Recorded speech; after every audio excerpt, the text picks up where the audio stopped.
விஜயா விளையாண்டுடன் வரவேற்கிறது. நான் காஞ்சனா ஜெயக்குமார். இன்னைக்கு நம்ம களி பண்ண போறோம்.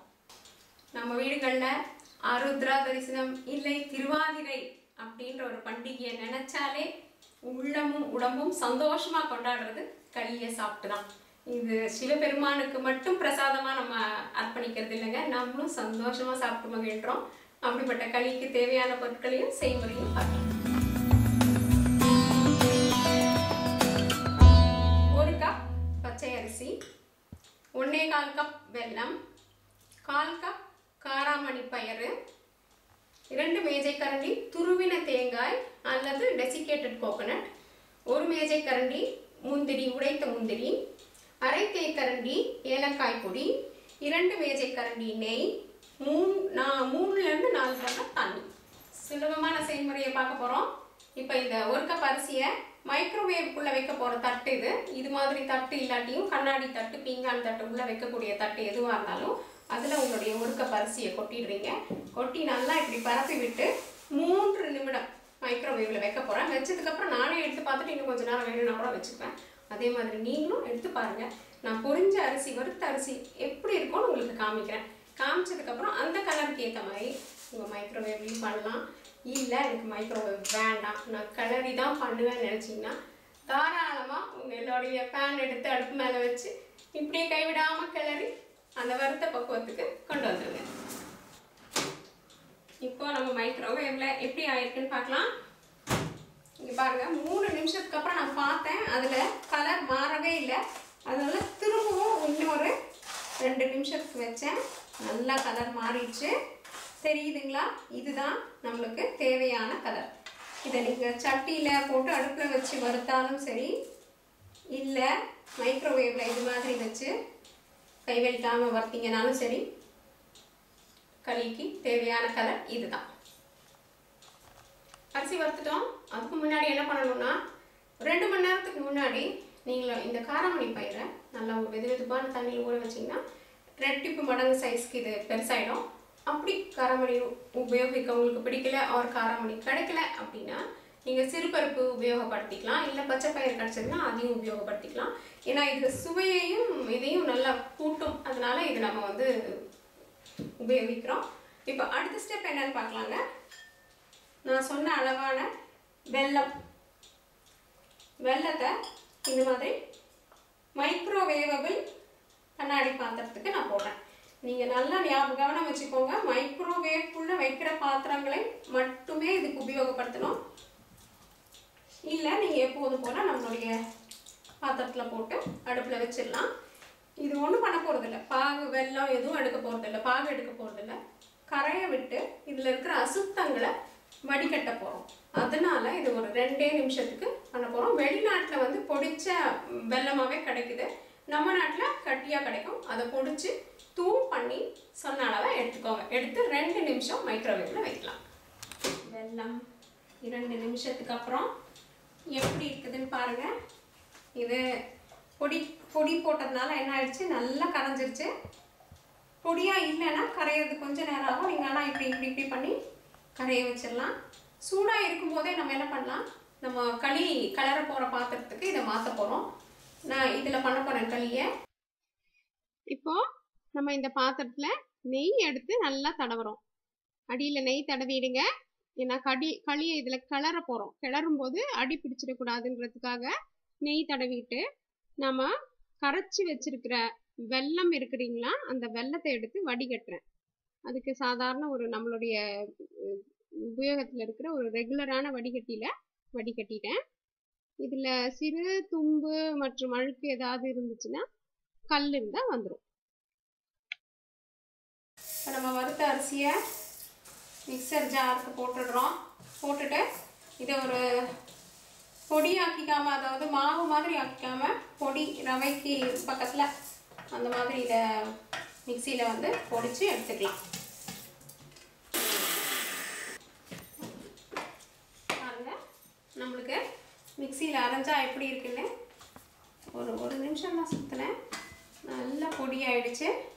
இதில் உங்களுக்கு காமிக்கிறதுக்காக இந்த தட்டில் போட்டு காமிக்கிறேன். பார்த்தீங்களா, இது மாவு மாதிரி இல்லை, நல்ல ரவையாக இருக்குது. இப்போ நம்ம என்ன பண்ணியிருக்கேன்னா, நம்ம பொடிச்ச அரிசி இருக்குது பாருங்க, பொடி பண்ண கொட்டவது, அதை வந்து நான் வந்து டம்ளர்ல போட்டு அளந்துக்கிறேன். 1 டம்ளர் பொடிச்ச மாவு எனக்கு கிடைச்சிருக்கு. அதை வச்சு அதுக்கு 3 டம்ளர் தண்ணி எடுத்து நம்ம ஊற்ற போகிறோம். நீங்கள் வந்து எந்த அளவை பற்றியும் கவலைப்படாதீங்க. நீங்கள் எந்த டம்ளரில் அரிசி மாவு அளக்குறீங்களோ அதே டம்ளரில் 3 டம்ளர் தண்ணி எடுத்து ஊற்றிக்கோங்க. இது வறுத்ததுனால கொஞ்சம் வேகிறதுக்கு நிறைய தண்ணி ஊற்றுறதுனால நம்ம ஊற்றிட்டுருக்கோம். ஏன்னா இது கூட காராமணி ஊற வச்சுருக்கோம் இல்லைங்களா, அதையும் போட போகிறோம். அதனால 3 டம்ளர் தண்ணி ஊற்றிட்டேன். இப்போது ஊற வச்சு நான் வச்சுருக்கிற காராமணி இருக்கு இல்லைங்களா, அதை சேர்க்க போகிறேன். நான் சொன்ன மாதிரி இந்த டம்ளரை பார்த்துக்கோங்க, அதே அளவு தான் நம்ம உபயோகப்படுத்த போகிறோம். இப்போ காராமணியை நான் போட்டுட்டேன். ஊற வச்சதுனால அது நல்லா கொஞ்சம் பெருசாக ஆயிடுச்சு. அதை எடுத்து போட்டுட்டேன். இப்போ இதை ப்ரெஷர் குக்கருக்குள்ளார அந்த பாத்திரத்தை வச்சு 5லிருந்து 7 ப்ரெஷர் விசில் வரைக்கும் வச்சுடுங்க. இப்போ 5 ப்ரெஷர் விசிலுக்கு அப்புறம் அடுப்பை அணைச்சிட்டு நான் வந்து இந்த குக்கரை வந்து கூல் பண்ண விட்டுட்டேன். ப்ரெஷர் வால்வ் கீழே போயிடுச்சு. முதல்ல வெயிட்டை எடுத்துட்டு மூடியை திறந்து நம்மளுடைய அரிசி எப்படி வந்திருக்குதுன்னு பார்க்கலாம். அரிசியும் பயரையும் வேக வச்சுருக்கோம். இதை வந்து உங்களுக்கு காமிக்கிறேன். பார்த்தீங்களா, ரொம்ப அழகாக வந்திருக்கு. இதை நம்மளுடைய வெல்லம் கரைச்சி வச்ச வெல்லத்தில் போட்டு அடுப்பில் வச்சு கலரப்போம். இப்போ நான் அந்த வெல்லம் தண்ணியை வந்து இன்னொரு பாத்திரத்துக்கு மாற்றிட்டேன். ஏன்னா இதுதான் நான் அடுப்பில் வைக்க போகிற களி பாத்திரம். அதனால் அதில் நம்ம ஏற்கனவே நெய் வேற தடவி வச்சுருக்குறோம். இப்போது இந்த வெந்த அரிசி பொடியையும் காராமணி கலவையையும் பாத்திரத்தில் கொட்டிக்கலாம். அதை பாருங்கள் இவ்வளோ அழகாக வெந்திருக்குன்ட்டு. இது வந்து நல்லா எடுத்து கொட்டிக்கோங்க. பார்த்து ஜாக்கிரதையாக எடுத்துக்கோங்க, ஏன்னா பாத்திரம் ரொம்ப சூடாக இருக்கும். அதை நல்லா எல்லாத்தையும் மொத்தமாக நீங்கள் கிளற போகிற பாத்திரத்துக்கு மாற்றிடுங்க.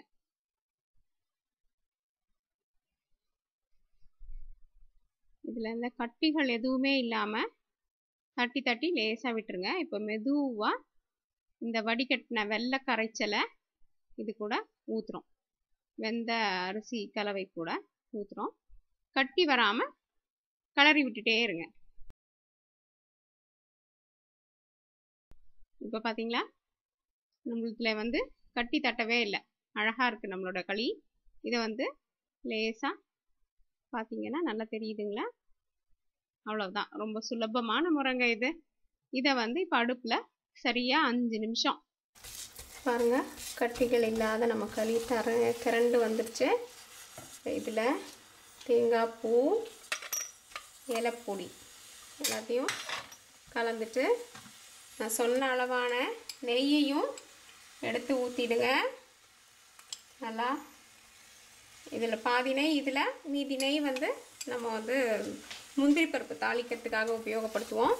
அதனால் சொன்ன 2 டேபிள் ஸ்பூனையும் சரியாக பிரித்து இதுக்கு கொஞ்சம் அதுக்கு கொஞ்சம் ஊற்றிடுங்க. இப்படி கிளறி கைவிடாமல் ஒரு 5 நிமிஷம் கிளறினீங்கன்னா சரியான பக்குவத்தில் களி தயாராகிடும். இதை அப்படியே சூடாக சாப்பிட்டாலும் சுவையாக இருக்கும். கொஞ்சம் ஆற விட்டிங்கன்னா சொல்லப்போனால் உதுந்தே வரும், நல்லாயிருக்கும் களி. அடுப்பை அணைச்சிருங்க. பார்த்தீங்களா, நம்மளுடைய முந்திரி பருப்பை நெய்யில் போட்டு நல்லா வறுத்துட்டோம்.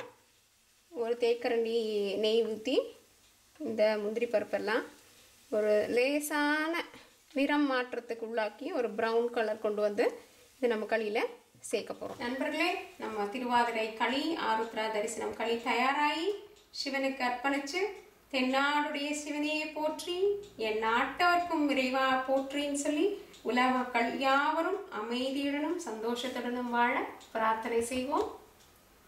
தோசை டு பீட்சா என்றென்றும் உங்கள் நாவிற்கும் வயிற்றிற்கும் நல்லதொரு சுவை. நன்றி, வணக்கம்.